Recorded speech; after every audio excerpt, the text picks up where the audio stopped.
الرحمن الرحیم یرید اللہ لیبین لکم ویہدیکم سنن الذین من قبلکم ویتوب علیکم واللہ علیم حکیم۔ اس سے پہلے اللہ تبارک و تعالی نے مختلف احکامات کے متعلق بیان فرمایا تھا۔ اس میں محرمات کا بیان بھی آ چکا۔ محرمات میں 3 قسمیں تھی، ایک نسبی، دوسرا رضائی اور تیسرا مساہرتی یعنی دامادی اور سسرالی طرف سے، یعنی کہ جو حرمت آتی ہے اس کی وجہ سے جو حرمت ہے اس کا بیان بھی ہو چکا۔ اور چوتھی قسم محرمات میں ان کی تھی جو شور والی عورتیں ہیں، یعنی نکاح والی عورتیں ہیں جن کے شور موجود ہیں، شوروں نے بھی ان کو نہ طلاق دی اور نہ ہی وہ بیوہ ہیں، تو ایسی عورتوں کے ساتھ بھی نکاح کرنا یا ان کے ساتھ تعلقات بنانا یہ بالکل جائز نہیں ہے۔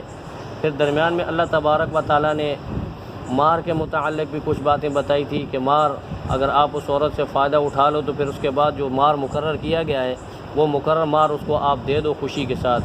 وہاں درمیان میں یہ اللہ تبارک و تعالیٰ نے چھوٹ دی تھی کہ اگر دونوں میاں بیوی آپس میں رضامندی کے ساتھ مار کے اندر کچھ کمی پیشی کرنا چاہیں تو وہ کر سکتے ہیں۔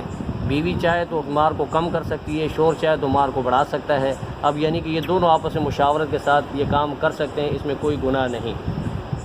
پھر اس سے پچھلی آیت کے اندر اللہ تبارک و تعالیٰ نے باندھی کے ساتھ نکاح کرنے کے احکامات کو بیان فرمایا تھا۔ چونکہ ظاہر بات ہے انسان جو ہے ایک طرح کے نہیں ہوتے، اس میں بعض غریب ہوتے ہیں، بعض امیر بھی ہوتے ہیں۔ تو اگر غریب آدمی ہے وہ آزاد عورت کے ساتھ نکاح نہیں کر سکتا تو باندھی کے ساتھ نکاح کرنے کے احکامات کل کی آیت کے اندر بیان ہوئے تھے کہ اگر آپ کے پاس استطاعت نہیں ہے محسنہ مومنہ عورتوں کے ساتھ نکاح کرنے کی تو پھر آپ باندھیوں کے ساتھ نکاح کر سکتے ہیں۔ اس کے لیے شرط یہ ہے کہ اس باندھی کا مالک اس کو اجازت دے نکاح کی تو آپ اس کے ساتھ نکاح کر لیں۔ تو جب نکاح کریں گے تو اس کے اندر یعنی کہ ایک تو یہ کہ آپ کی جو ضرورت ہے وہ پوری ہو جائے گی، ٹھیک ہے، لیکن اس کے اندر کچھ قباحتیں بھی تھیں، وہ بھی میں نے کل آپ حضرات کے سامنے بیان فرمائی تھی کہ ایک یہ کہ یہ اس کی یعنی کہ جب بیوی بن جائے گی، اس نے نکاح کر لیا اس باندھی کے ساتھ، جب اس کی بیوی بن گئی تو یہ اس سے کام نہیں لے سکتا جب تک اس کا مالک اس کو اجازت نہ دے، یعنی باندھی کا مالک۔ دوسرا یہ جو باندھی ہے، اب عام آزاد عورت تو یہ ہوتا ہے کہ نکاح کرنے کے بعد وہ اپنی شور کے ساتھ رہتی ہے، وہیں اسی کے ساتھ رہتی ہے، اور میکے کبھی کبھی یعنی تعلقات قائم کرنے کے لیے جو ہے وہ میکے بھی چلی جاتی ہے، وہ کبھی کبھی جاتی ہے، لیکن باقی رہتی وہاں شور کے پاس ہے۔ اب باندھی کے ساتھ یہ معاملہ نہیں ہے۔ باندھی کا معاملہ یہ ہے کہ باندھی رہے گی اپنے مالک کے پاس، صرف اس کی ضروریات کو پورا کرے گی، یعنی کہ جماع کی ضرورت ہوگی، مباشرت کی ضرورت ہوگی تو اس کو وہ پورا کرے گی، باقی وہ مالک کے پاس جائے گی، خدمت اپنے مالک کی کرے گی۔ اور تیسری خرابی یہ ہے کہ اس باندھی سے جو اولاد ہوگی وہ اولاد بھی باندھی اور غلام ہی کہلائے گی، ٹھیک ہے نا جی۔ تو اس لیے اللہ تبارک و تعالیٰ نے آگے خود اللہ پاک نے فرمایا کہ اگر تم لوگ صبر کرو وَإِن تَصْبِرُوا خَيْرٌ لَكُمْ، اگر تم صبر کر لو اور اپنی شہوت کو کنٹرول کر لو، مختلف ذرائع ہیں، اور خود اللہ کے نبی صلی اللہ علیہ وسلم نے طریقہ بتایا کہ اگر تمہاری شہوت جو ہے بہت زیادہ ہو رہی ہو اور وہ تمہیں یعنی کہ برانگیختہ کر رہی ہو، گناہ کی طرح تمہارے اندر یہ دلوں کے اندر رغبت آ رہی ہو، پھر اس کی صورت یہ ہے کہ آپ روزے رکھا کریں۔ روزوں سے جو ہے اللہ تبارک و تعالیٰ کا ایک نظام ہے، یہ شہوت کا جو مادہ ہے وہ کم ہو جاتا ہے۔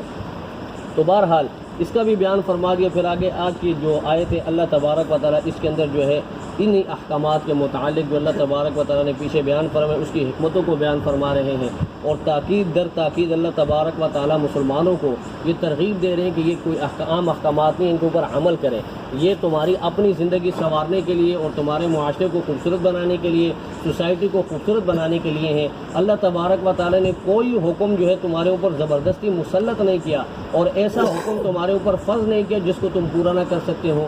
تو اللہ تبارک و تعالیٰ تمہارے لیے آسانیاں چاہتا ہے، اللہ تبارک و تعالیٰ تمہارے لیے سختی کا قطعاً نہیں چاہتا۔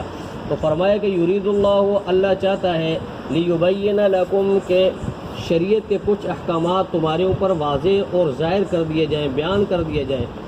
ویہدیکم سنن الذین من قبلکم، اور سابقہ لوگوں کے حالات بھی تمہارے سامنے بیان کر دیے جائیں کہ سابقہ امتوں کے اندر کیسے کیسے لوگ گزرے، نیک لوگ بھی گزرے، انبیاء علیہ الصلاۃ والسلام بھی گزرے، سلاطین بادشاہ بھی گزرے، عمراء بھی گزرے، مجاہدین بھی گزرے، اور بڑے بڑے یعنی کہ طاقت والے بھی گزرے، بڑے خوف والے بھی گزرے، عابد بھی گزرے، اور دوسرے یعنی کہ دوسرے پہلو میں دیکھیں تو فاسق فاجر بھی گزرے، مشرک بھی گزرے، اللہ کے انبیاء کو جو ہے شہید کرنے والے بھی گزرے۔ تو مختلف قسم کے لوگوں کی اللہ تبارک و تعالیٰ نے سابقہ لوگوں کے احوال کو ان کے سامنے امت محمدیہ کے سامنے بیان کیا۔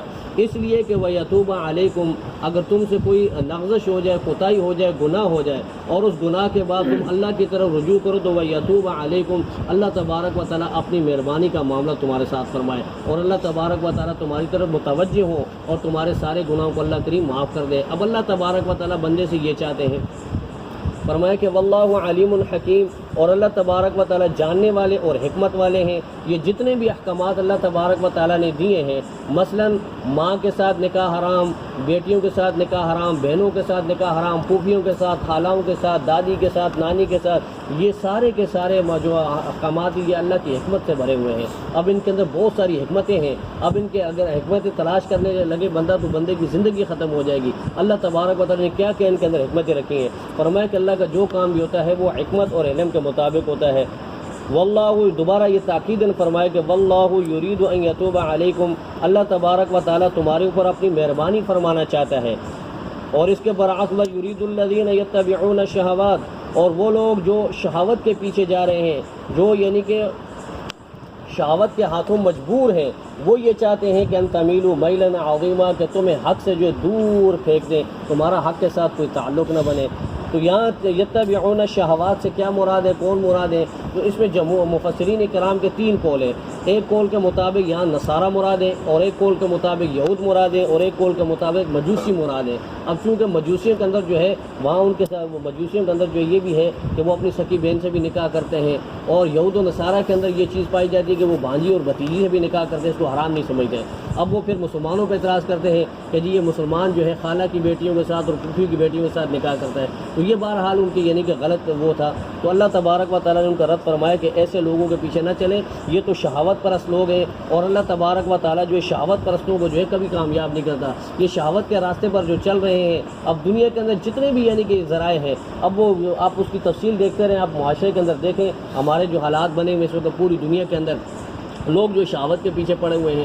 مغربی ممالک کا تو کہنے کیا، ہمارے اپنے مسلمان جو ممالک ہیں ان کے اندر آپ دیکھیں تو یعنی کہ بدکاری کا اڈے بنے ہوئے ہیں، اور پتہ نہیں فحاشی اور یعنی کہ کیا سیلاب یعنی کہ امڑ آیا ہے۔ اب لوگوں کو یعنی کہ اپنا ایمان بچانا مشکل ہو گیا ہے۔ تو یہ سارے وہ ذرائع ہیں جو یتبعون الشہوات کے اندر آتے ہیں، کہ جو شہوت کی پیروی کرتے ہیں۔ تو اللہ تبارک و تعالی ہم سب کو جو ان چیزوں سے بچائے۔ پیچھے ہم سورہ آل عمران کے اندر پڑھ کے آ چکے ہیں کہ زُیِّنَ لِلنَّاسِ حُبُّ الشہوات، لوگوں کو جو ہے فریفتہ کیا کس نے؟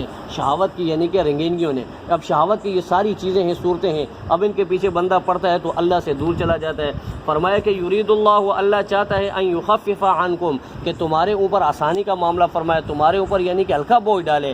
وخلق الانسان ضعیفا، وجہ یہ ہے کہ اللہ تبارک و تعالیٰ خالق ہے، اور اللہ تبارک و تعالیٰ نے اس انسان کو کمزور پیدا کیا ہے، یہ جسمانی طور پر کمزور ہے۔ تو اس کی تمام تر کمزوریوں کو اللہ تبارک و تعالیٰ نے سامنے رکھتے ہوئے یہ سارے احکامات دیے ہیں۔ اب اللہ تبارک و تعالیٰ نے اس کو بالکل مجبوری محاذ بھی نہیں پیدا کیا کہ بالکل اس کو پابندی لگا دی جائے کہ آپ نے شہوت پوری نہیں کرنی، آپ نے شہوت کے ذرائع پہ نہیں جانا، بلکہ اللہ تبارک و تعالیٰ نے جائز ذرائع کو استعمال کرتے ہوئے اپنی شہوت کو پورا کرنے کا جو طریقہ بتایا ہے اور اس کے قواعد بتائے ہیں، وہ طریقہ کار وضع جو کیا ہے، تو وہ اللہ تبارک و تعالیٰ نے آسانی کے لیے پیدا کیا ہے۔ تو اللہ تبارک و تعالیٰ کی بارگاہ میں دعا ہے کہ اللہ تبارک و تعالیٰ ہم سب کو اپنے احکامات پر عمل کرنے والا بنائے، اور اللہ کریم یہ جتنے بھی اللہ کے احکامات ہیں وہ ہماری بھلائی کے لیے ہیں۔ اللہ تبارک و تعالیٰ ہمیں اپنے اوامر اور نواہی کے اوپر عمل کی توفیق عطا فرمائے۔ وآخر دعوانا ان الحمد للہ رب العالمین۔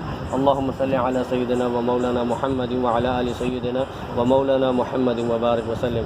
ربنا تقبل منا إنك أنت السميع العليم وتب علينا إنك أنت التواب الرحيم. وصلى الله تعالى على خير خلقه محمد وعلى آله وسلم.